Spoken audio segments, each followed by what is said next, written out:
Hello friends, welcome back to Cinema Explainer. ഇന്ന് നമ്മൾ 2025 പുറത്തിറങ്ങിയ ഏക് ചതുർ നാർ എന്ന സിനിമയെ കുറിച്ചിട്ടാണ് നോക്കാൻ പോകുന്നത്. സിനിമയിലേക്ക് കടക്കുന്നതിന് മുമ്പ് ചാനൽ ഇതുവരെ സബ്സ്ക്രൈബ് ചെയ്യാതെയാണ് നിങ്ങൾ വീഡിയോ കാണുന്നതെങ്കിൽ ചാനൽ ഒന്ന് സബ്സ്ക്രൈബ് ചെയ്ത് തൊട്ടടുത്തുള്ള ബെല്ലൈക്കൺ ഒന്ന് അമർത്തിയാൽ ഞങ്ങൾ അപ്ലോഡ് ചെയ്യുന്ന പുതിയ വീഡിയോസ് നിങ്ങൾക്കരികിലേക്ക് ഉടൻ തന്നെ എത്തുന്നതായിരിക്കും. സോ നമുക്ക് അധികം സമയം കളയാതെ സിനിമയിലേക്ക് കടക്കാം. സിനിമയുടെ തുടക്കത്തിലെ സീനിൽ തന്നെ പുതുതായി കല്യാണം കഴിഞ്ഞ ഒരു ജോഡി ഓടി വരുന്നുണ്ട്. കുറച്ച് ആളുകൾ അവർ ഓടിക്കുകയാണ്. അവരെ പേടിച്ചാണ് ഇവർ ഓടുന്നത്. ഇപ്പൊ ഓടി വന്ന ആളുകൾ അവരെ ഒരിടത്ത് വെച്ച് തടയാണ്. ആ വരൻ ഒന്നും ചെയ്യരുത്, വിട്ടേക്കെന്നൊക്കെ പറയുന്നുണ്ട്. എന്നാൽ ആ കൂട്ടത്തിലെ പ്രധാനി ഇയാളെ ഷൂട്ട് ചെയ്യണമെന്ന രീതിയിൽ ലക്ഷ്യം വെക്കുന്നു. ഒരു ഘട്ടത്തിൽ ഷൂട്ട് ചെയ്യുകയും ചെയ്യുന്നുണ്ട്. ഇത് കാണുന്ന ആ ഭാര്യ ഭയങ്കരമായി സങ്കടപ്പെടുന്നു. ഇപ്പോൾ ആ ഭാര്യയില്ലേ ആ സ്ഥലത്ത് വെച്ച് പാമ്പിനെ പോലെ മാറാൻ തുടങ്ങുന്നു. നാഗിനി സീരിയലിൽ പെണ്ണായും പാമ്പായും മാറുന്നത് കണ്ടിട്ടില്ലേ? അതുപോലെ തന്നെയാണ് ഈ പെണ്ണും എന്ന് തോന്നുന്നു. ഇപ്പോൾ പാമ്പായി മാറി അവർ ആ ആളുകളെല്ലാം ആക്രമിക്കുന്നു. ഇതെല്ലാം ഒരു വീട്ടിൽ സീരിയൽ പോലെ ഓടിക്കൊണ്ടിരിക്കുകയാണ്. ഈ സീരിയൽ കാണുന്ന ആളാണ് നമ്മുടെ നായിക. നമ്മുടെ നായികയുടെ പേര് മമത എന്നാണ്. നായികയെ സംബന്ധിച്ചിടത്തോളം അമ്മായിമ്മയുടെയും മകന്റെയും കൂടിയാണ് താമസിക്കുന്നത്. ഇവരുടെ ഭർത്താവ് മരിച്ചു പോയെന്ന് തോന്നുന്നുണ്ട്. ഭർത്താവിന്റെ ഫോട്ടോ മാത്രം വീട്ടിലുണ്ട്. ഇവരുടെ മകൻ എനിക്ക് ഫോൺ വേണം എന്നൊക്കെ ചോദിക്കുന്നുണ്ട്. അമ്മ വാങ്ങിത്തരാന്ന് പറഞ്ഞ് അവർ സമാധാനിപ്പിക്കുന്നുണ്ട്. അപ്പോൾ ഠാക്കൂർ എന്നൊരാൾ ഈ വീട്ടിലേക്ക് വരുന്നു. ഇയാളുടെ ബൈക്കിന്റെ ശബ്ദം കേട്ടതേ ഇവര് അലർട്ടാവുന്നു. ഇവര് വീട്ടിലില്ലാത്ത പോലെയാണ് അഭിനയിക്കുന്നത്. വാതിൽ പുറത്ത് നിന്ന് പൂട്ടിയ നിലയിലാണ്. ഇപ്പോൾ ഠാക്കൂർ അവിടേക്ക് വരുന്നുണ്ട്. വാതിൽ തകർത്ത് അകത്ത് കടന്നാലോ എന്ന് ആലോചിക്കുന്നുണ്ട്. കാരണം എപ്പോ വന്നാലും വാതിൽ അടഞ്ഞു കിടക്കുകയാണ്. അവര് പറ്റിക്കുകയാണെന്ന് തോന്നുന്നു എന്ന് ചിന്തിക്കുകയാണ്. അപ്പോൾ അവിടേക്ക് ഒരു പ്രായമായ ആള് വരുന്നുണ്ട്. അവര് പറ്റിക്കൊന്നുമല്ല, കുറെ നാളായി വീടിന്റെ ഭാഗത്തേക്ക് വന്നിട്ടില്ല. എനിക്ക് അർജന്റായി ബാത്റൂമിൽ പോകേണ്ടി വന്നതുകൊണ്ട് ഞാൻ ഇവിടെയാണ് പോയത്. ആ മണം ഉണ്ടായിട്ട് പോലും അവർ പുറത്തു വന്നില്ല. വീട്ടിൽ ആളില്ല എന്ന് തോന്നുന്നു എന്നൊക്കെ ആ പ്രായമായ ആള് പറഞ്ഞു. യഥാർത്ഥത്തിൽ ഠാക്കൂറിന്റെ കയ്യിൽ നിന്ന് അവർ കുറച്ചൊന്നുമല്ല പണം കടം വാങ്ങിയത്. 30 ലക്ഷം രൂപ വാങ്ങിയിട്ടുണ്ട്. ആ പണം തിരികെ നൽകാതെ ഠാക്കൂറിനെ പറ്റിച്ചുകൊണ്ടിരിക്കുകയാണ്. അവർ വീട്ടിലില്ലല്ലോ, അതുകൊണ്ട് തിരിച്ചു പോവാന്ന് കരുതി ഠാക്കൂറും ആളുകളും പോവാൻ തുടങ്ങുന്നു. അപ്പൊ മകൻ അറിയാതെ ശബ്ദം ഉണ്ടാക്കുന്നു. ആ ശബ്ദം കേട്ട ഉടനെ അവർ ജനലിലൂടെ എത്തി നോക്കാന്നൊക്കെ കരുതുന്നുണ്ട്. ഇവർ വാതിലിന്റെ അടുത്ത് ആരും കാണാതെ ഒളിച്ചു നിൽക്കുന്നു. അകത്തില്ല എന്ന് കരുതി ഠാക്കൂറും ആളുകളും ഒരു ഘട്ടത്തിൽ അവിടെ നിന്ന് പോവാണ്. അതിനുശേഷമാണ് ഇവർക്ക് സമാധാനമാവുന്നത്. ഇപ്പോഴാണ് അഭിഷേക് എന്നൊരാളെ കാണിക്കുന്നത്. ഇയാളുടെ സെക്രട്ടറിയുടെ പേര് ടീന എന്നാണ്. ഇപ്പോൾ ടീനയുടെ കൂടെയാണ് ഇയാൾ എങ്ങോട്ടോ പോകുന്നത്. ഇപ്പോൾ ഇയാളുടെ ഭാര്യയുടെ കോൾ വരുന്നുണ്ട്. ഭാര്യയുടെ പേര് അഞ്ജലി. ഭാര്യയും അമ്മയും തമ്മിൽ എപ്പോഴും വഴക്കിടുമെന്ന് തോന്നുന്നു. ഇപ്പോൾ രണ്ടുപേരും പരസ്പരം പരാതികൾ പറയാണ്. ഞാൻ എന്തായാലും വീട്ടിൽ വന്ന് സംസാരിച്ചോളാം, കുറച്ചു നേരം എന്നെ സമാധാനമായി വിട് എന്നയാൾ പറയുന്നുണ്ട്. സംസാരിച്ചുകൊണ്ടിരിക്കുമ്പോൾ തന്നെ കോൾ കട്ട് ചെയ്യുന്നു. ഇതെല്ലാം സെക്രട്ടറി ടീന ശ്രദ്ധിക്കുന്നുണ്ടായിരുന്നു. അവർ ചെറുതായി ചിരിക്കുന്നുണ്ട്. നിനക്ക് തമാശയായി തോന്നുന്നുണ്ടല്ലേ എന്ന് ഇയാൾ ചോദിക്കുന്നുണ്ട്. ഇപ്പോൾ സിഗ്നലിൽ ഇവർ വണ്ടി നിർത്തിയിട്ടിരിക്കുകയാണ്. അപ്പോൾ പിന്നിൽ വന്ന ഓട്ടോ ഇയാളുടെ കാറിൽ ഇടിക്കുന്നു. ഇയാൾ ദേഷ്യപ്പെട്ട് ആ ഓട്ടോക്കാരനുമായി വഴക്കിന് പോകുന്നു. ആ ഓട്ടോക്കാരൻ നിങ്ങളുടെ മേലാണ് തെറ്റ്, സഡൻ ബ്രേക്ക് ഇട്ടു എന്നൊക്കെ പറഞ്ഞു. ഇയാൾക്കാണെങ്കിൽ ഞാൻ ട്രെയിൻ പിടിച്ചു പൊക്കോളാം, നീ കാർ റിപ്പയർ ചെയ്ത് കൊണ്ടുവരൂ എന്ന് ടീനയോട് പറഞ്ഞിട്ട് പോവാണ്. ഇപ്പോൾ മമത വീടിന്റെ ടെറസിലേക്ക് വരുന്നു. അവിടെ ഒരു ഏണി സെറ്റ് ചെയ്ത് വെച്ചിട്ടുണ്ട്. അതിലൂടെ പുറത്തേക്ക് വരുന്നു. ആ പ്രായമായ ആൾ ഇവരെ സഹായിക്കാനാണ് ഞാൻ യൂറിൻ പാസ് ചെയ്തു എന്നൊക്കെ പറഞ്ഞത്. അദ്ദേഹത്തോട് നന്ദി പറഞ്ഞ് അവർ പോവാണ്. ഇപ്പോൾ കാറ്ററിംഗ് ഒക്കെ ചെയ്യുന്ന പെൺകുട്ടികളെ കാണിക്കുന്നു. എനിക്ക് പാർട്ട് ടൈമായി ജോലി വല്ലതുണ്ടെങ്കിൽ പറയണം, ഞാനും വരാം എന്നൊക്കെ പറയുന്നുണ്ട്. ശരി എന്നാ പെൺകുട്ടികൾ സമ്മതിക്കുന്നുണ്ട്. ഇവരിപ്പോൾ സ്റ്റേഷനിലാണ് ജോലി ചെയ്യുന്നത്. അതായത് റെയിൽവേ സ്റ്റേഷനിൽ ഡേറ്റ എൻട്രി ചെയ്യുന്ന ജോലി ഉണ്ടല്ലോ, അതാണ് ഇവർ ചെയ്തുകൊണ്ടിരിക്കുന്നത്. ഇപ്പോൾ അഭിഷേക് ട്രെയിനിൽ വന്നിറങ്ങുന്നു. അപ്പോൾ ഒരാൾ എന്ത് ചെയ്യുന്നു എന്ന് വെച്ചാൽ ഇദ്ദേഹം അറിയാതെ ഇദ്ദേഹത്തിന്റെ ഫോൺ മോഷ്ടിക്കുന്നു. ഈ വിഷയം ഇവർ ശ്രദ്ധിക്കുന്നുണ്ട്. അതായത് നായികയുടെ കൂടെ ജോലി ചെയ്യുന്ന മറ്റു പെൺകുട്ടികൾ ശ്രദ്ധിക്കുന്നു. ഉടനെ പോലീസിന് ഇൻഫർമേഷൻ കൊടുക്കണം എന്നൊക്കെ ആലോചിക്കുകയാണ്. അതിന് മമത ഇവിടെ തന്നെ ഉണ്ടല്ലോ, അവന്റെ കയ്യിൽ നിന്ന് ഞാൻ തന്നെ ഫോൺ വാങ്ങാമെന്ന് പറഞ്ഞ് വേഗത്തിൽ അവിടെ നിന്ന് പോകുന്നു. നിൽക്ക് എന്നവർ പറയുന്നുണ്ട്. എന്നാൽ അവനില്ലേ, അവൻ ഓടി രക്ഷപ്പെടുകയാണ്. നമ്മുടെ അഭിഷേക് ഖുറേഷി എന്നൊരാളെ കാണാനാണ് വന്നിരിക്കുന്നത്. അദ്ദേഹത്തിന്റെ കസേരയൊക്കെ തൊട്ട് നോക്കിക്കൊണ്ടിരിക്കുകയാണ്. എന്താ കസേര തൊട്ട് നോക്കുന്നത്, ഇരിക്കണോ എന്നൊക്കെ ചോദിക്കുന്നുണ്ട്. അല്ല സർ, വെറുതെ നോക്കിയതാണെന്ന് പറഞ്ഞ അഭിഷേക് എതിർവശത്തുള്ള കസേരയിൽ ഇരിക്കുന്നു. ഈ ഖുറേഷി ഒരു പൊളിറ്റീഷ്യൻ ആയിരുന്നു. ഇയാളുടെ പണം ഒരിടത്തു നിന്ന് മറ്റൊരിടത്തേക്ക് എത്തിക്കുന്ന ജോലിയാണ് അഭിഷേക് ചെയ്യുന്നത്. ഇത്തവണ തുക വലുതാണ്, കറക്റ്റായി ചെയ്യില്ലേ എന്നൊക്കെ ചോദിക്കുന്നുണ്ട്. അതെന്താ സാർ അങ്ങനെ ചോദിച്ചത്, കറക്റ്റായി ഞാൻ ചെയ്തോളാം എന്ന് അഭിഷേകും പറയുന്നു. ശരി, എൻ്റെ ആളുകളുടെ ഡീറ്റെയിൽസ് നിനക്ക് മെസ്സേജ് ചെയ്യാം, ജോലി കറക്റ്റായി ചെയ്യണം, കമ്മീഷൻ ഇത്ര കിട്ടും എന്നൊക്കെ പറയുന്നുണ്ട്. ശരി, ഓക്കെ എന്ന് പറഞ്ഞ് അഭിഷേക് സമ്മതിക്കുന്നു. ഇപ്പൊ അഭിഷേക് ഫോൺ എടുക്കാൻ നോക്കുമ്പോഴാണ് ഫോൺ മിസ്സായ കാര്യം അറിയുന്നത്. സ്റ്റേഷനിൽ വെച്ചാണ് മിസ്സായെന്ന് മനസ്സിലാക്കി ഇയാൾ തിരികെ പോകാൻ തുടങ്ങുന്നു. മമത ആ കള്ളനെ ഓടിച്ചിട്ടതായി കാണിച്ചല്ലോ. ഇപ്പോൾ നെറ്റിയിൽ മുറിവുമായി വരുന്നുണ്ട്. എന്ത് പറ്റിയെന്ന് ചോദിക്കുമ്പോൾ ആ കള്ളൻ അടിച്ച് രക്ഷപ്പെട്ടു എന്നൊക്കെ പറയുന്നുണ്ട്. അപ്പോഴാണ് കറക്റ്റായ അഭിഷേക് അവിടേക്ക് വരുന്നത്. CCTV ചെക്ക് ചെയ്യണം എന്ന് പറയുന്നു. ശരി, നിങ്ങളുടെ ഫോൺ മിസ്സായി, ഞങ്ങൾ കണ്ടിരുന്നു എന്ന് അവർ പറയുന്നു. കണ്ട ഉടനെ പറയണ്ടേ എന്നയാൾ ദേഷ്യപ്പെടുകയാണ്. ശരി, പോവാ എന്ന് പറഞ്ഞ് അവിടെ നിന്ന് പോവാണ്. ഈ ഏരിയയിലുള്ള DCP ഇയാൾക്ക് പരിചയമുള്ള ആളാണ്. ആ DCPക്ക് കോൾ ചെയ്യാണ്. എന്നെ ഫോൺ മിസ്സായി, അതിൽ ഒരുപാട് പ്രധാനപ്പെട്ട ഇൻഫർമേഷൻ ഉണ്ട്, വേഗം കണ്ടുപിടിക്കണം എന്ന് പറയുന്നു. ശരി സാർ, ഞാൻ നോക്കിക്കോളാന്ന് DCP സമ്മതിക്കുന്നു. ഇയാൾ ടെൻഷനായിരിക്കുന്നത് സെക്രട്ടറി കാണുന്നുണ്ട്. എന്ത് പറ്റിയെന്ന് ചോദിക്കുന്നുണ്ട്. അതൊന്നുമില്ലെന്ന് അയാൾ സമാധാനിപ്പിക്കുന്നു. യഥാർത്ഥത്തിൽ ഇയാൾക്ക് ഫോൺ കാണാതെ പോയ കാര്യം ഇവരോട് പറയാം, പക്ഷെ ഇവരോട് പറയരുത് എന്ന് കരുതാണ്. എന്തുകൊണ്ടാണെന്ന് വഴിയെ മനസ്സിലാവും. ഇയാളുടെ കയ്യിൽ മറ്റൊരു ഫോൺ ഉണ്ട്. അതുപയോഗിച്ച് ഇയാളുടെ ഫോൺ ട്രേസ് ചെയ്യുന്നു. ആ സ്ഥലത്തേക്ക് ഉടനെ പോകണമെന്ന് പറഞ്ഞ് പോവാണ്. ഇപ്പോൾ മമത ജോലി കഴിഞ്ഞ് വീട്ടിൽ വന്നിരിക്കുന്നു. നേരത്തെ കള്ളനെ പോലെ ഓടിയവനില്ലേ, അവനോട് സാധാരണ പോലെ സംസാരിക്കുന്നു. അപ്പോഴാണ് ഒരു കാര്യം വെളിപ്പെടുത്തുന്നത്. യഥാർത്ഥത്തിൽ ഇവർ ഓടിച്ചിട്ട് പോയി അവനെ ഒരിടത്ത് പിടിച്ചിട്ടുണ്ടായിരുന്നു. രണ്ടുപേരും പ്ലാൻ ചെയ്താണ് ഈ കാര്യം ചെയ്തിരിക്കുന്നത്.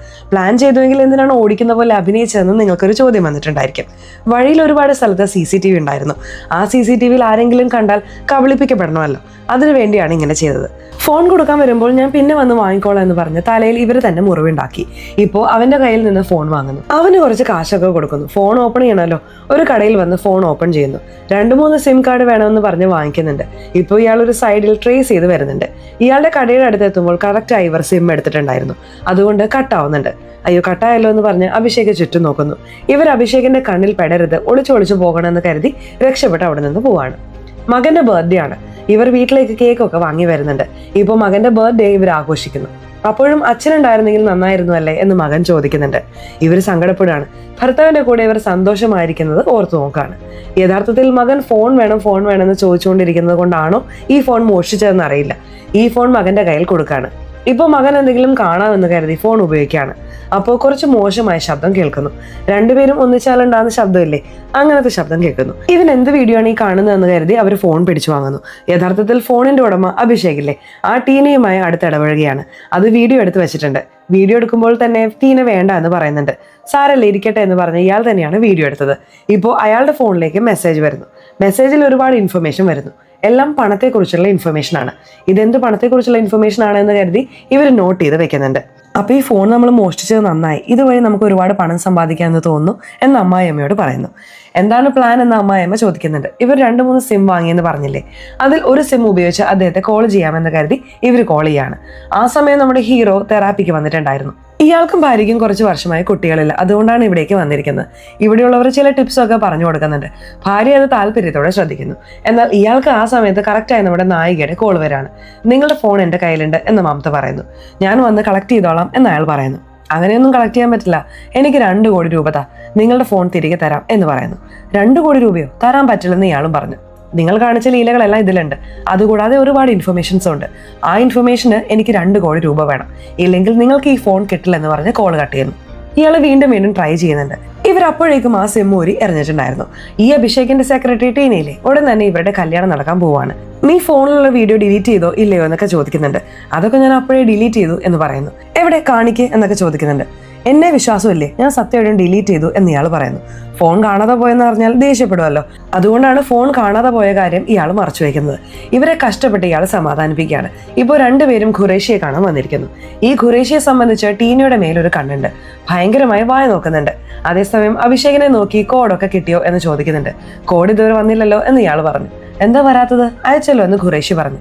ശരി സാർ, ഞാൻ മറന്നുപോയതാണ്, വന്നിട്ടുണ്ട് എന്ന് അഭിഷേക് സമാധാനിപ്പിക്കുന്നു. ഫോൺ കാണാതെ പോയ കാര്യം ഇയാളോട് പറഞ്ഞാലും പ്രശ്നമാണ്, അതുകൊണ്ട് നമ്മൾ തന്നെ കണ്ടുപിടിക്കാം എന്നൊക്കെ ആലോചിക്കുകയാണ്. ഇപ്പോൾ അഭിഷേക് ആ DCPക്ക് കോൾ ചെയ്യുന്നു. ഫോണിൽ ഒരുപാട് ഇൻഫർമേഷൻസ് ഉണ്ട്, മനസ്സിലാക്ക്, വേഗം കണ്ടുപിടിക്കണം എന്നും പറയുന്നു. ശരി സാർ, നിങ്ങളും വാ, ഒരുമിച്ച് അന്വേഷിക്കാൻ പോവാം എന്ന് പറയുന്നു. വരാമെന്ന് അഭിഷേകൻ സമ്മതിക്കുകയാണ്. ഇപ്പോൾ രണ്ടുപേരും ആദ്യം റെയിൽവേ സ്റ്റേഷനിലേക്കാണ് വരുന്നത്. ഫുട്ടേജ് നോക്കണം എന്ന് പറയുന്നുണ്ട്. ബുർഖ ധരിച്ച ഒരാളാണ് മോഷ്ടിച്ചുകൊണ്ട് ഓടിയതെന്ന് ഇവർക്ക് മനസ്സിലാവുന്നു. പുറത്തുള്ള CCTV ഒക്കെ ചെക്ക് ചെയ്ത് നോക്കാം എന്ന് ആലോചിക്കുന്നു.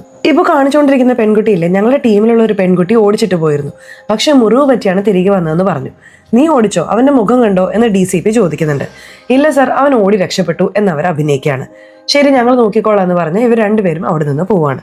ഇവർ രണ്ടുപേരും കാറിൽ വന്നുകൊണ്ടിരിക്കുമ്പോൾ ടീനയുടെ കോൾ വരുന്നുണ്ട്. സ്പീക്കറിലിട്ട് അഭിഷേക് സംസാരിക്കുന്നു. ടീനയുടെ കല്യാണ ഫംഗ്ഷൻ നടക്കാൻ പോകുന്നു, നീ വരണം എന്ന് പറയുന്നു. വരാമെന്ന് ഇയാളും സമ്മതിക്കുകയാണ്. വേഗം ആ വീഡിയോ ഡിലീറ്റ് ചെയ്യുക എന്നും പറയുന്നുണ്ട്. അപ്പോൾ രണ്ടുപേരും തമ്മിൽ അഫെയർ ആയിരുന്നു എന്ന് ഈ DCPക്ക് മനസ്സിലാവുന്നു. അഭിഷേക് ഇതൊന്നും പുറത്ത് പറയരുത് എന്നും പറയുന്നുണ്ട്. ഞാൻ എന്തിനു പറയാൻ പോകുന്നു, പറയില്ലെന്ന് DCPയും പറയുന്നു. ഇപ്പോൾ ടീനയ്ക്കും ഒരാൾക്കും എൻഗേജ്മെന്റ് ഫംഗ്ഷൻ നടന്നുകൊണ്ടിരിക്കുകയാണ്. ആശംസ പറയാനായി ഇയാളും ഭാര്യയും വരുന്നുണ്ട്. ഈ സ്ഥലത്ത് കാറ്ററിംഗ് സർവീസ് ചെയ്യാനായി രാധയും മമതയും വന്നിട്ടുണ്ട്. ഹീറോയെ നിരീക്ഷിക്കാനാണ് ഇവിടേക്ക് വന്നിരിക്കുന്നത്. അങ്ങനെ വന്ന് ഇവർ എന്ത് ചെയ്തു എന്ന് വെച്ചാൽ ഇവിടെയുള്ള ടീനയെ ഭയപ്പെടുത്തണം എന്ന് ആലോചിക്കുകയാണ്. ഇപ്പോൾ ഒരു നമ്പറിൽ നിന്ന് ടീനയ്ക്ക് ഒരു വീഡിയോ അയച്ചു കൊടുക്കുന്നു. ഒന്നിച്ചുള്ള വീഡിയോ ആണ് അയച്ചു കൊടുത്തിരിക്കുന്നത്. ഹീറോയാണ് ഇങ്ങനെ ചെയ്യുന്നത്. നമ്മൾ കല്യാണം കഴിക്കുന്നതിൽ ഹീറോയ്ക്ക് താല്പര്യമില്ല എന്നവർ ആലോചിക്കുകയാണ്. അദ്ദേഹത്തെ നോക്കി ദേഷ്യപ്പെടുകയാണ്. ഇവരെന്തിനാണ് നമ്മളെ നോക്കി ദേഷ്യപ്പെടുന്നതെന്ന് ഇയാൾക്കും കൺഫ്യൂഷൻ ആവുന്നു. വീട്ടിൽ വന്ന അഭിഷേക് വേഗം കണ്ടുപിടിക്കുക എന്ന് പറഞ്ഞ് DCPയോട് പറയുന്നുണ്ട്. ആ ഏരിയയിലുള്ള കള്ളന്മാരെല്ലാവരും ഫിൽട്ടർ ചെയ്യാം, വേഗം കണ്ടുപിടിക്കാമെന്ന് DCPയും പറയുന്നു. ഈ സമയം ഭാര്യ അഞ്ജലി ഇയാളെ വശീകരിക്കാൻ വരുന്നു. ഡോക്ടർ വശീകരിച്ച് ഒന്നിച്ചാവാൻ പറഞ്ഞിട്ടുണ്ടായിരുന്നു. അതുകൊണ്ടാണ് ഇങ്ങനെയൊക്കെ ചെയ്യുന്നത്. ഈ സൈഡിൽ ടീന എന്തിനാണ് വീഡിയോ എനിക്ക് അയച്ചു തരുന്നത്, എന്നെ ഭീഷണിപ്പെടുത്തുകയാണോ എന്ന് ചോദിക്കാൻ കോൾ ചെയ്യാണ്. ഭാര്യയുടെ കൂടെ ബിസി ആയതുകൊണ്ട് ഇയാൾ ഫോൺ എടുക്കുന്നില്ല. മമതയും അമ്മായിമ്മയും ഇവിടെയാണ് ഉള്ളതെന്ന് ആ ഠാക്കൂറിന് മനസ്സിലാവുന്നു. ഠാക്കൂറിന്റെ ആളുകളാണ് പറഞ്ഞിട്ടുണ്ടായിരുന്നത്. അതുകൊണ്ട് ഠാക്കൂർ അവിടേക്ക് വരികയാണ്. ഇപ്പോൾ മമത മാത്രം ഒളിക്കാനായി പോവാണ്. ഈ പ്രായമായ ആളാണ് ഇത്രയും നാൾ നമ്മളെ പറ്റിച്ചതെന്ന് പറഞ്ഞ് ആ പ്രായമായ ആളെ ഠാക്കൂർ ഭീഷണിപ്പെടുത്താണ്. എന്തായാലും അകത്ത് പോവാന്ന് പറഞ്ഞ് വാതിൽ തുറന്ന് അകത്തേക്ക് വരുന്നു. ഇയാൾ അകത്ത് വരുമ്പോൾ അമ്മായിയമ്മയും ആ ചെറിയ കുട്ടിയും മാത്രമാണ് ഉള്ളത്. എവിടെ മമത? ശരി, പണം തരാൻ പറയേ എന്ന് ഠാക്കൂർ ഭീഷണിപ്പെടുത്തുന്നു. മമതയാണെങ്കിൽ പേടിച്ച് പുറകിലുള്ള ഒരിടത്ത് ഒളിച്ചിരിക്കുന്ന ഇവരൊരു കാര്യം കാണുന്നുണ്ട്. ഇവിടെയുള്ള എല്ലാ കള്ളന്മാരെയും പോലീസ് ഓടിച്ചിട്ട് പിടിക്കുകയാണ്. അപ്പോൾ ഇതെല്ലാം ആ അഭിഷേകിന്റെ പണിയാണെന്ന് ഇവർക്ക് മനസ്സിലാവുന്നുണ്ട്. അഭിഷേകിന്റെ ഒരു വീഡിയോ ലീക്ക് ചെയ്യണം എന്ന് തീരുമാനിക്കുകയാണ്. അയാളുടെ ഒരു പ്രൈവറ്റ് വീഡിയോ ഇവർ ലീക്ക് ചെയ്യുന്നു. ഈ സൈഡിൽ ഠാക്കൂർ, നീ ഇവിടെ തന്നെ ഉണ്ടെന്ന് എനിക്കറിയാം മമത, ശരി പുറത്തു വാ, ഇല്ലെങ്കിൽ നിന്റെ മകനെ ഷൂട്ട് ചെയ്യും എന്നൊക്കെ ഭീഷണിപ്പെടുത്താണ്. 1, 2, 3 എന്ന് എണ്ണുന്നു. അയ്യോ ഷൂട്ട് ചെയ്യല്ലോ എന്ന് മമത പേടിക്കുകയാണ്. 3 എന്ന് പറഞ്ഞ ഉടനെ ഷൂട്ടിംഗ് ശബ്ദം കേൾക്കുന്നു. മമത ഒരുപാട് പേടിക്കുന്നുണ്ട്. യഥാർത്ഥത്തിൽ ഠാക്കൂറിന്റെ അസിസ്റ്റന്റ് ആണ് ഷൂട്ട് ചെയ്തത്. എടാ മണ്ട, ഷൂട്ട് ചെയ്യുന്ന പോലെ ഭയപ്പെടുത്താനാണ് ഇങ്ങനെ ചെയ്തത്. ഷൂട്ട് ചെയ്യാൻ പറഞ്ഞില്ല, എനിക്ക് ഈ പ്രായത്തിലൊരു മകനുണ്ട്, ഇങ്ങനെയാണോ ചെയ്യുന്നത് എന്ന് പറഞ്ഞ അസിസ്റ്റന്റിനെ ചീത്ത പറയുന്നു. ഞാൻ ഷൂട്ട് ചെയ്യുന്ന ലെവലിലേക്കൊന്നും പോവില്ല, പക്ഷെ എന്നെ കൊണ്ട് ഷൂട്ട് ചെയ്യിപ്പിക്കരുത്. വേഗം എന്റെ മരുമകളോട് പണം റെഡിയാക്കാൻ പറ, ഇല്ലെങ്കിൽ അത്രയേ ഉള്ളൂ എന്ന് പറഞ്ഞ് അവിടെ നിന്ന് പോവാണ്.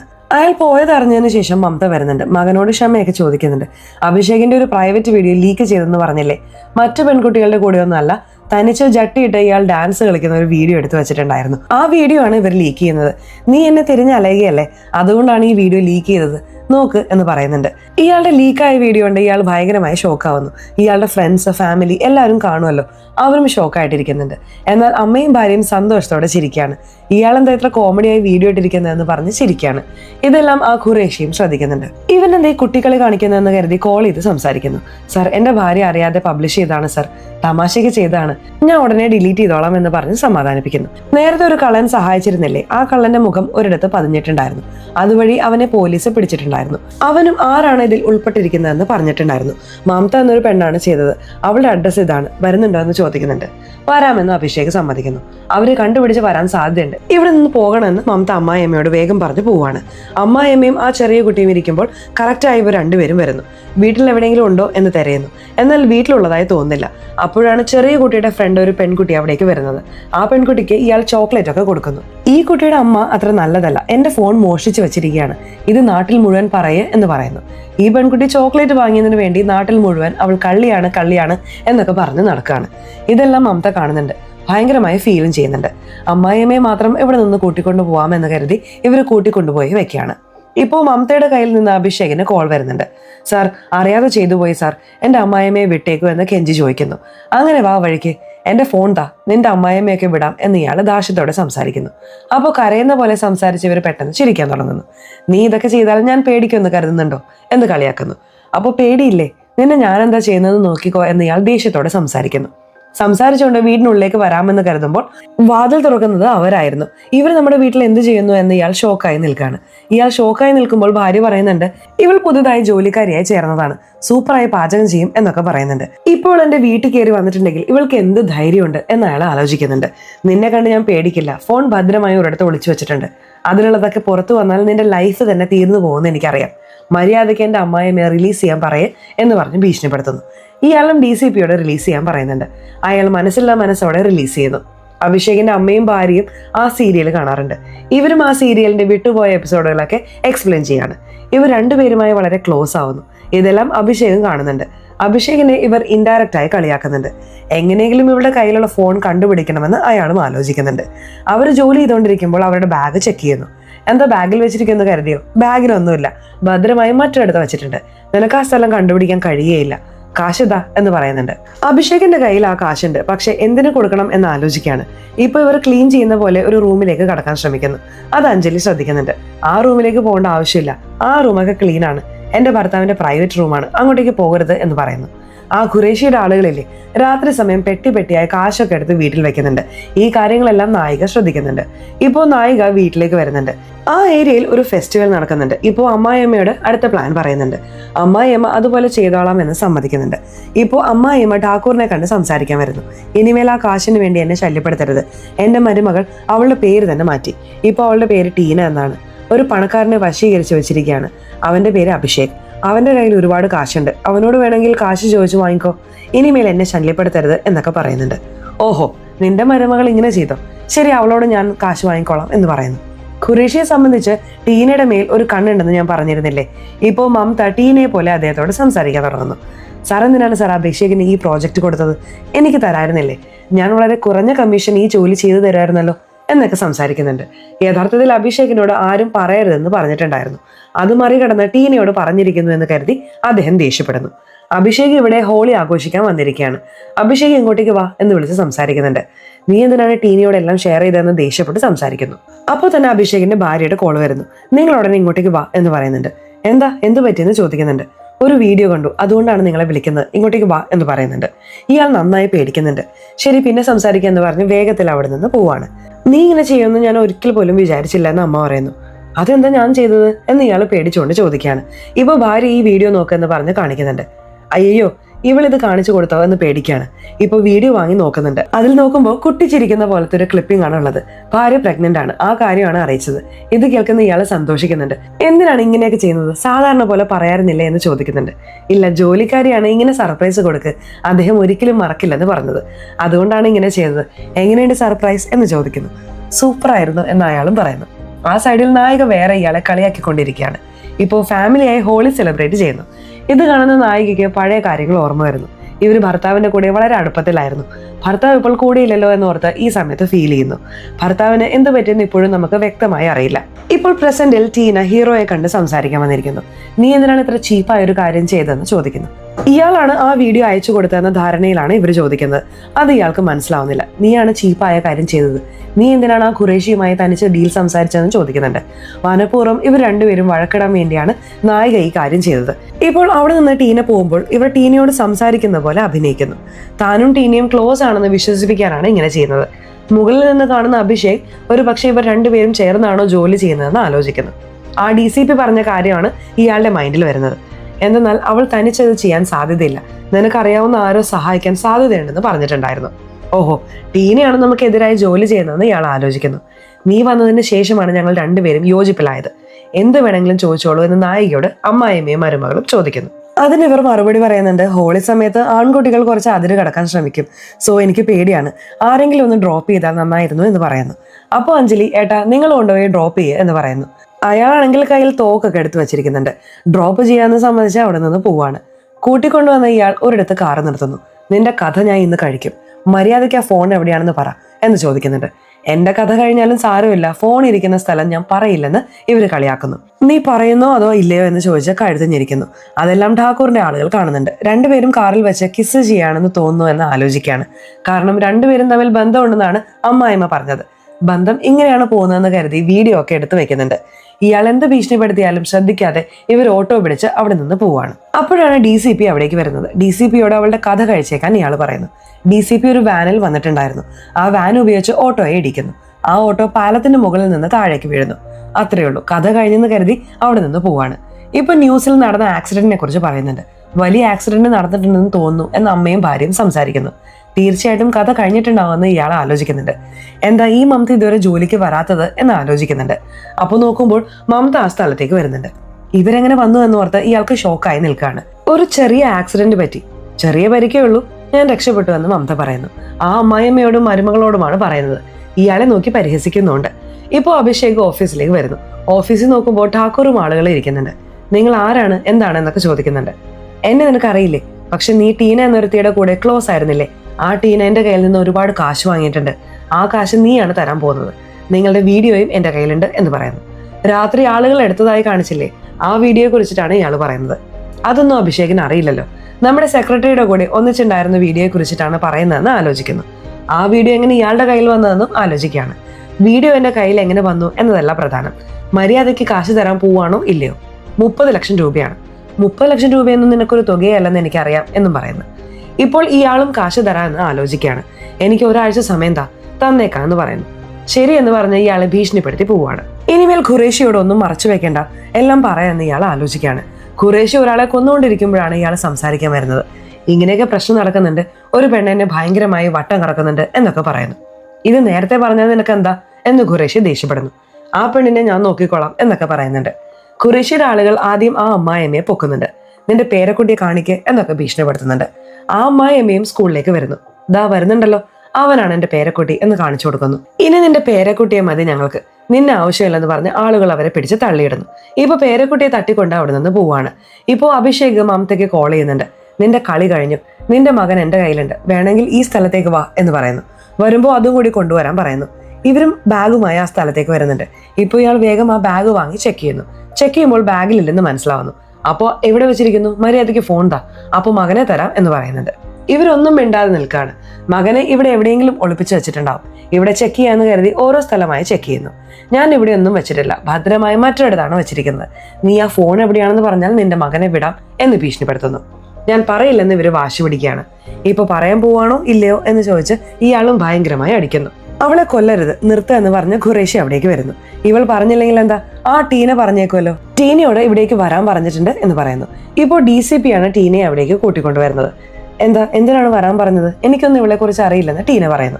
ഇപ്പൊ നായിക, എന്താ മാഡം ഇങ്ങനെ മാറ്റി പറയുന്നത്, നിങ്ങളെ വിശ്വസിച്ചല്ലേ ഫോൺ തന്നത്, എന്നെ തന്നെ പറ്റിക്കാൻ നോക്കുന്നു എന്ന് നായിക മനഃപൂർവ്വം ടീനയുടെ മേൽ പഴിചാരുന്നു. അഭിഷേകും ടീനയെ തെറ്റിദ്ധരിക്കുന്നു. ഇങ്ങനെ ചെയ്യാൻ നിനക്ക് നാണില്ലേ എന്നൊക്കെ പറഞ്ഞ് വഴക്ക് പറയാണ്. അപ്പോ മമത, നാണത്തെക്കുറിച്ചൊന്നും നിങ്ങൾ സംസാരിക്കരുത്, നിങ്ങൾ ഖുറേഷി സാറിനെ തന്നെ ചതിക്കാൻ നോക്കിയില്ലേ എന്ന് പറയുന്നു. ഇത് കേൾക്കുന്ന ഖുറേഷി ഷോക്ക് ആവുന്നുണ്ട്. കാരണം അഭിഷേക് വരുമ്പോൾ കസേരയൊക്കെ തൊട്ടു നോക്കിയില്ലേ, ഒരുപക്ഷെ നമ്മുടെ സ്ഥാനത്തേക്ക് വരാൻ ഇവൻ പ്ലാൻ ചെയ്തിട്ടുണ്ടാവുമെന്ന് ഭയപ്പെടുന്നു. ഖുറേഷി സാർ, ഇവർ പറയുന്നത് വിശ്വസിക്കരുത്, ഇവൾ നുണ പറയുകയാണെന്ന് അഭിഷേക് പറയുന്നു. സാർ, ഞാൻ പറയുന്നത് വിശ്വസിക്കേണ്ട, ടീന മാഡത്തോട് ചോദിക്ക്, ഇയാൾ നിങ്ങൾ ചെയ്യാൻ പറഞ്ഞ ജോലിയെല്ലാം നോട്ട് ചെയ്ത് വെച്ചിട്ടുണ്ട്, പിന്നീട് നിങ്ങളെ ഭീഷണിപ്പെടുത്താനാണ് നോട്ട് ചെയ്ത് വെച്ചിരിക്കുന്നതെന്ന് ഇവര് ഒറ്റിക്കൊടുക്കുന്നു. ഇപ്പൊ ടീനയും അതെ ഇയാൾ നോട്ട് ചെയ്ത് വെച്ചിട്ടുണ്ട് എന്നൊക്കെ പറയുന്നു. ഇതുകൊണ്ട് ഖുറേഷി അഭിഷേകിനെ ദേഷ്യത്തോടെ നോക്കുകയാണ്. സാർ, നിങ്ങളെ ഭീഷണിപ്പെടുത്താനൊന്നും ഞാൻ നോട്ട് ചെയ്ത് വെച്ചതല്ല സാർ, എൻ്റെ ഒരു സേഫ്റ്റിക്ക് വേണ്ടിയാണ് നോട്ട് ചെയ്തത്. നാളെ വല്ല പ്രശ്നവും വന്നാൽ നിങ്ങൾ എന്നെ മാത്രം ഒറ്റിക്കൊടുക്കരുതല്ലോ, അതിനാണ് നോട്ട് ചെയ്ത് വെച്ചതെന്ന് പറയുന്നു. ആകെ മൊത്തത്തിൽ എന്നെ ഭീഷണിപ്പെടുത്താനുള്ള ചിന്ത നിനക്കുണ്ട്, അങ്ങനെയല്ലേ എന്ന് ഖുറേഷി ദേഷ്യപ്പെടുന്നു. ഇതിനെല്ലാം കാരണം നായികയാണ്. നായിക എന്തിനാണ് ഇങ്ങനെ മാനിപ്പുലേറ്റ് ചെയ്യുന്നതെന്ന് അഭിഷേകിന് തോന്നുന്നു. ആരാടി നീ, എന്തിനാണ് ഇങ്ങനെ ചെയ്യുന്നതെന്ന് ചോദിക്കുന്നു. ഞാൻ ആരാണെന്ന് നിനക്ക് അറിയില്ലല്ലേ, പറയാം കേട്ടോളൂ എന്ന് ഇവർ പറയാൻ തുടങ്ങുന്നു. യഥാർത്ഥത്തിൽ ഇവരുടെ ഭർത്താവിനെ കുറിച്ച് വലുതായി കാണിച്ചിട്ടില്ല. അദ്ദേഹം ഒരു ബാങ്കിൽ മാനേജർ ആയിരുന്നു. യഥാർത്ഥത്തിൽ ആ ബാങ്കിൽ ഈ ടീനയും അഭിഷേകും പറ്റിക്കാൻ വന്നിട്ടുണ്ടായിരുന്നു. അഭിഷേകിന് വേണ്ടി ടീന മാത്രമാണ് വന്നിട്ടുണ്ടായിരുന്നത്. ടീന ഒരു സ്കീമുണ്ട്, ആളുകൾ പണം തന്നാൽ ഞങ്ങൾ ഒരുപാട് സമ്പാദിപ്പിച്ച് തരാം എന്നൊക്കെ പറഞ്ഞ് പറ്റിക്കുന്നുണ്ട്. ഇയാളും ബാങ്ക് മാനേജർ ആയതുകൊണ്ട് അത് വിശ്വസിക്കുന്നു. ഒരുപാട് പേർക്ക് ആ വിഷയം അയാൾ ഏർപ്പാടാക്കി കൊടുക്കുന്നു. കാശ് ഡബിൾ ആകുമല്ലോ എന്ന് എല്ലാവരും ചോദിക്കുന്നു. ഇയാളും ആത്മവിശ്വാസത്തോടെ സംസാരിച്ച് അയക്കുകയാണ്. അതിനുശേഷമാണ് അവർ സ്കാം ചെയ്തതാണെന്ന്, കാശെല്ലാം പറ്റിച്ചതാണെന്നും അറിയുന്നത്. പ്രധാനമായും പ്രശ്നമുള്ളവർക്കെങ്കിലും കാശ് തിരികെ കൊടുക്കണമെന്ന് കരുതി ഭർത്താവ് ഠാക്കൂറിന്റെ കയ്യിൽ നിന്ന് 20 ലക്ഷം രൂപ കടം വാങ്ങിയിട്ടുണ്ടായിരുന്നു. അത്യാവശ്യമുള്ളവർക്ക് മാത്രം കാശ് തിരികെ കൊടുത്തിട്ടുണ്ടായിരുന്നു. എന്നാൽ മറ്റുള്ളവരുടെ കാശൊന്നും കിട്ടിയില്ലെന്ന് ജനങ്ങൾക്ക് മനസ്സിലാവുന്നുണ്ട്. വിടരുതെന്ന് പറഞ്ഞ് എല്ലാവരും ബാങ്കിലേക്ക് ഓടുകയാണ്. അയ്യോ, ഭർത്താവിന് എന്ത് പറ്റുമോ എന്തോ എന്ന് ഭാര്യയും അമ്മായിയമ്മയും പേടിക്കുന്നു. ഇവരും പോകാൻ തുടങ്ങാണ്. ടീന സംസാരിക്കാൻ വരുമ്പോൾ മമത കണ്ടിട്ടുണ്ടായിരുന്നു. അവരുടെ മുഖം വരച്ചു വെക്കുന്നു. ചെക്ക് ചെയ്ത് നോക്കുമ്പോൾ അവരുടെ ഐഡന്റിറ്റി മനസ്സിലാവുന്നു. അവരെവിടെയാണെന്ന് കണ്ടുപിടിക്കാൻ ഇവരും അമ്മായിയമ്മയും മകനെ കൂട്ടി വരുന്നു. ചെക്ക് ചെയ്യുമ്പോൾ അവർ അഭിഷേകിന്റെ ഓഫീസിൽ ജോലി ചെയ്യുകയാണെന്ന് മനസ്സിലാവുന്നു. അഭിഷേകും ടീനയും ക്ലോസ് ആണെന്ന് മനസ്സിലാവുന്നു. ഒരുപാട് പേരെ പറ്റിച്ചിട്ടുണ്ടെന്നും മനസ്സിലാവുന്നു. ഇവരെന്തെങ്കിലും ചെയ്യണം എന്ന് ആലോചിച്ചിട്ടുണ്ടായിരുന്നു. യഥാർത്ഥത്തിൽ അഭിഷേക് കാറിൽ വന്നുകൊണ്ടിരിക്കുമ്പോൾ ഓട്ടോ ഇടിച്ചതായി കാണിച്ചിരുന്നില്ലേ, ആ ഓട്ടോക്കാരൻ മനഃപൂർവ്വം ഇടിച്ചതായിരുന്നു. അങ്ങനെ ഇടിച്ച ഗ്യാപ്പിൽ ഫോൺ മോഷ്ടിക്കാമെന്ന് കണക്കാക്കിയിട്ടുണ്ടായിരുന്നു. എന്നാൽ ആ സമയത്തിനുള്ളിൽ അഭിഷേക് അവിടെ നിന്ന് പോയിട്ടുണ്ടായിരുന്നു. ഞാൻ ട്രെയിൻ പിടിച്ച് പോയിക്കളാം എന്ന് പറഞ്ഞ് പോയിട്ടുണ്ടായിരുന്നു. ഇവരുടനെ മറ്റൊരു പ്ലാൻ ഇടുന്നു. ആ സ്ഥലത്ത് പോകണം, അവിടെ നിന്ന് മോഷ്ടിക്കണം എന്ന് ആലോചിച്ചിട്ടുണ്ടായിരുന്നു. യഥാർത്ഥത്തിൽ ഒരു കള്ളൻ മോഷ്ടിച്ചതല്ലേ, അവൻ മമത പറഞ്ഞിട്ടാണ് ഈ കാര്യം ചെയ്തത്. അവൻ പ്രൊഫഷണൽ കള്ളനൊന്നുമല്ല. ഇങ്ങനെയാണ് ഇവർ ഫോൺ മോഷ്ടിച്ചതെന്ന് നമ്മളെ കാണിക്കുന്നു. നിന്നോട് പ്രതികാരം ചെയ്യാനാണ് ഇങ്ങനെ ചെയ്തതെന്ന് മമത പറയുന്നു. കണ്ടില്ലേ സാർ, ഇവൾ തന്നെ എല്ലാ സത്യവും പറഞ്ഞു. ഞാൻ നിങ്ങളോട് ഒരു ചതിയും ചെയ്തിട്ടില്ലെന്ന് ഇയാൾ ഖുറേഷിയോട് പറയുന്നു. ഇവളെ ഭീഷണിപ്പെടുത്തി ഫോൺ വാങ്ങിയാൽ പ്രശ്നം തീരുമല്ലോ, ഇവളുടെ കുട്ടി നമ്മുടെ കയ്യിലില്ലേ, ഭീഷണിപ്പെടുത്തി ഫോൺ വാങ്ങാം എന്ന് പറയുന്നു. അപ്പോൾ നോക്കുമ്പോൾ ആ DCP ഇല്ലേ, തോക്ക് കാണിച്ച് ഇവരെ ഭീഷണിപ്പെടുത്താൻ തുടങ്ങുന്നു. നീ എന്താ തോക്ക് കാണിക്കുന്നതെന്ന് ഇവർ രണ്ടുപേരും ഷോക്കായി ചോദിക്കുന്നു. ഈ പ്ലാനിൽ ഞാനും ഒരാളാണെന്ന് DCP പറയുന്നു. അപ്പോഴാണ് DCP ഈ പ്ലാനിൽ എങ്ങനെ ഉൾപ്പെട്ടെന്ന് മനസ്സിലാവുന്നത്. യഥാർത്ഥത്തിൽ ഭർത്താവ് മരിച്ച ഉടനെ ഇദ്ദേഹത്തോട് പരാതി പറയാൻ വന്നിട്ടുണ്ടായിരുന്നു. DCPയുടെ സ്വന്തക്കാരനായ അങ്കിളും അതിൽ ബാധിച്ചിട്ടുണ്ടായിരുന്നു. ഞാൻ സഹായിക്കാൻ മോളെ എന്ന് പറഞ്ഞ് ആ DCP സഹായിക്കാൻ തുടങ്ങിയിട്ടുണ്ടായിരുന്നു. നിങ്ങൾക്ക് വേണ്ടപ്പെട്ട ആരോ ആ പെൺകുട്ടിക്ക് ഹെൽപ്പ് ചെയ്യുന്നുണ്ടെന്ന് DCP പറഞ്ഞില്ലേ? സത്യത്തിൽ DCPയാണ് ആ പെൺകുട്ടിക്ക് ഹെൽപ്പ് ചെയ്തത്. ഇയാൾ അന്വേഷിക്കാൻ വരുമ്പോൾ ആ പെൺകുട്ടിയെ നോക്കി കണ്ണടച്ചിട്ടുണ്ടായിരുന്നു. അവർ ഓട്ടോയിൽ പോകുമ്പോൾ ഇയാൾ ഇടിച്ചതായി കാണിച്ചില്ലേ? യഥാർത്ഥത്തിൽ രണ്ടുപേരും ആ ഓട്ടോയിൽ നിന്ന് ഇറങ്ങിക്കോ, അതിനുശേഷം ഞാൻ ഇടിക്കാം എന്ന് പ്ലാൻ ചെയ്താണ് ഇയാൾ ഇടിച്ചത്. ഇപ്പോഴാണ് ഈ കാര്യങ്ങളെല്ലാം റിവീൽ ആവുന്നത്. ഭർത്താവിനെ അടിക്കാൻ നാട്ടുകാർ എല്ലാവരും ഓടി വന്നില്ലേ? അങ്ങനെ ഓടി വന്നവർ ഷോക്ക് ആവുന്നുണ്ട്. കാരണം ഭർത്താവ് അവിടെ തൂങ്ങി മരിച്ചിട്ടുണ്ടായിരുന്നു. ഭർത്താവിന്റെ ബോഡി കണ്ട് ഇവർ ഭയങ്കരമായി ഫീൽ ചെയ്തു. ഇതിനാണോടാ നിന്നോട് ഞാൻ പ്രതികാരം ചെയ്യാൻ തീരുമാനിച്ചത് എന്നും പറയുന്നു. നിനക്കൊന്നും ചെയ്യാൻ കഴിയില്ലടി, നിന്റെ മകൻ ഇപ്പോൾ എന്റെ കൺട്രോളിലാണ് എന്ന് ഇയാളും മകനെ വിളിക്കുകയാണ്. എന്നാൽ അതോർത്ത് മമത ഒട്ടും പേടിക്കുന്നില്ല. അതേസമയം ഠാക്കൂർ ആളുകളുമായി അവിടേക്ക് വരുന്നുണ്ട്. നിങ്ങൾക്ക് ഇത്ര ധൈര്യം എന്റെ മകനെ തന്നെ തട്ടിക്കൊണ്ടുപോവാൻ എന്ന് ചോദിക്കുന്നു. എന്ത്, ഇയാളുടെ മകനെ തട്ടിക്കൊണ്ടുപോയെന്നോ എന്ന് ഷോക്കായി നിൽക്കാണ്. സത്യം എന്താണെന്ന് നിനക്കറിയാമോ? അമ്മായിയമ്മ ഇവരുടെ പേരക്കുട്ടിയെ കാണിക്കാതെ ആ ഠാക്കൂറിന്റെ പേരക്കുട്ടിയാണ് കാണിച്ചിട്ടുണ്ടായിരുന്നത്. അപ്പോൾ ഇവരും അറിയാതെ ഠാക്കൂറിന്റെ പേരക്കുട്ടിയാണ് തട്ടിക്കൊണ്ടുപോയിരുന്നത്. ഇപ്പോഴത്തേക്ക് ഇവരുടെ മകൻ സേഫ് ആയിട്ടാണ് ഉള്ളതെന്ന് മനസ്സിലാവുന്നു. ഠാക്കൂറിന്റെ മകനെ തട്ടിക്കൊണ്ടുപോയത് കൊണ്ട് തന്നെ ഠാക്കൂർ ആളുകളുമായി വന്നു. ഇപ്പോൾ രണ്ട് ഗ്രൂപ്പുകളും തമ്മിൽ വഴക്ക് നടക്കാണ്. DCP ആണെങ്കിൽ ഇവിടേക്ക് വരുമ്പോൾ തന്നെ തന്റെ ടീമിനോട് പറഞ്ഞിട്ടാണ് വന്നിരിക്കുന്നത്. കുറച്ച് സമയത്തിനുള്ളിൽ ടീം വരും, നിങ്ങൾ എല്ലാവരും പിടിക്കപ്പെടുമെന്ന് പറയുന്നു. ഇതെല്ലാം കേട്ടുകൊണ്ടിരിക്കുന്ന ഹീറോയ്ക്ക് ഒരുപാട് ഭയം വരുന്നു. താൻ പിടിക്കപ്പെടരുതെന്ന് ആലോചിക്കുന്നു. ഒരു ഘട്ടത്തിൽ എന്ത് ചെയ്തു എന്ന് വെച്ചാൽ പെട്ടെന്ന് ആ കുട്ടിയെ പിടിച്ച് വലിക്കുകയാണ്. ആ കുട്ടിയെ വലിച്ച് അവിടെ നിന്ന് ഓടുകയാണ്. നിൽക്കുന്ന തടയാനായി പിന്നാലെ ഓടി വരുന്നു. അടുത്താണ് റെയിൽവേ സ്റ്റേഷൻ. ഇയാളുടെ കയ്യിൽ തോക്കുണ്ട്. അടുത്ത് വരരുത് എന്ന് പറഞ്ഞ് ഒരു ട്രാക്കിൽ ആ കുട്ടിയെ ഇടുന്നു. ഈ ട്രാക്കിലാണ് ട്രെയിൻ വരുന്നത്. കുട്ടി മരിക്കട്ടെ എന്ന് കരുതിയാണ് ഇയാളത് ചെയ്യുന്നത്. ചിലപ്പോൾ ട്രെയിൻ തിരിച്ചു വിടുമല്ലോ, അതുപോലെ തിരിച്ചുവിടുന്നു. ഇയാൾ നിൽക്കുന്ന അവിടേക്കാണ് ട്രെയിൻ വരാൻ പോകുന്നത്. അവസാന നിമിഷമാണ് ഇയാൾ ട്രെയിൻ അവിടേക്കാണ് വരുന്നതെന്ന് ശ്രദ്ധിക്കുന്നത്. വരുന്ന ട്രെയിൻ ഇയാളെ ഇടിച്ചു തെറിപ്പിക്കുകയാണ്. ഇയാൾ സ്പോട്ടിൽ തന്നെ മരിക്കുന്നു. കുട്ടി ഇപ്പോൾ സേഫാണ്. അമ്മയും മകനും സന്തോഷത്തോടെ കെട്ടിപ്പിടിക്കുകയാണ്. ഈ സ്കാമിൽ ഉൾപ്പെട്ട എല്ലാവരും ഇതിൽ പിടിക്കപ്പെടുന്നു. അതേസമയം ടീനയുമായി നിശ്ചയം കഴിഞ്ഞ ആളല്ലേ, അവളെ കല്യാണം കഴിക്കില്ലെന്നും പറയുന്നു. അപ്പോൾ എല്ലാവരും ഇതിൽ പിടിക്കപ്പെട്ടു എന്ന് നമ്മളെ കാണിക്കുകയാണ്. പണം നഷ്ടപ്പെട്ട എല്ലാവർക്കും പണം തിരികെ നൽകുന്നു. അതേപോലെ ഈ കാര്യം ചെയ്തതിന് ഇവർക്ക് 1 കോടി രൂപ ഗവൺമെന്റ് കൊടുത്തിട്ടുണ്ടായിരുന്നു. ആ 1 കോടി രൂപയിൽ 50 ലക്ഷം രൂപ ആ അഭിഷേകിന്റെ കുടുംബത്തിന് ഇവർ അയച്ചു കൊടുക്കുന്നു. കാരണം ആ കുടുംബത്തെ ഇവർക്ക് ഇഷ്ടമാണല്ലോ, അതുകൊണ്ടാണ് ഇങ്ങനെ അയച്ചു കൊടുക്കുന്നത്. എന്തായാലും ഭർത്താവിനോട് ഇങ്ങനെ ചെയ്തവരോട് പ്രതികാരം ചെയ്തു എന്നോർത്ത് അവർ സമാധാനിക്കുന്നു. ആ ഫോൺ വെച്ച് ചെയ്യുന്ന പോലെയല്ലേ പ്ലാൻ ചെയ്തിരുന്നത്, എന്തിനാണ് പെട്ടെന്ന് പ്ലാൻ മാറ്റിയതെന്ന് അമ്മായിമ്മ ചോദിക്കുന്നു. അതിന് മരുമകൾ ഒരു കാര്യം പറയുന്നുണ്ട്. യഥാർത്ഥത്തിൽ അകത്ത് ഠാക്കൂർ ഷൂട്ട് ചെയ്യുന്ന പോലത്തെ ശബ്ദം കേട്ട് ഇവർ പേടിച്ചിട്ടുണ്ടായിരുന്നു. ഫോൺ അവൾ അപ്പൊ തന്നെ വലിച്ചെറിഞ്ഞിട്ടുണ്ടായിരുന്നു. അപ്പോൾ ഫോൺ വെച്ച് അയാളെ ഭീഷണിപ്പെടുത്താൻ കഴിയില്ല. വേറെ രീതിയിൽ ഈ കാര്യം ചെയ്യണമെന്ന് പക്കാ പ്ലാൻ ചെയ്തു.